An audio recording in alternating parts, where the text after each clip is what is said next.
Kasgi atsitinka organizme, kai nenueiname miegoti laiku, tai yra iki 11 val. Vakaro. Yra toks dalykas kaip cirkadiniai ritmai ir visiems jie yra vienodi. Turbūt esate girdėję apie hormoną melatoniną, kurį gamina mūsų kankorėžinė liauka, ir tai yra antistreso ir atsipalaidavimo hormonas. Šio hormono išsiskyrimo pikas yra būtent nuo 11 val. Vakaro iki 2 val.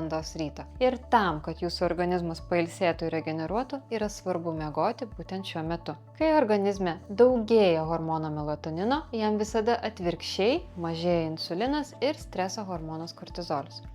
Taigi, kai jūs nueinate miegoti vėlai, pavyzdžiui, 2 ryto, jūsų organizme išsiskiria mažai hormono melatonino arba išvis jo neišsiskiria. Ir automatiškai padaugėja hormono kortizolio. Ir vietoj to, kad jūsų organizmas regeneruotų ir pailsėtų, jis patiria dar daugiau streso. Tokie maži, bet svarbus įpročiai, kaip nuėjimas miegoti laiku, reikšmingai prisideda prie jūsų sveikatos.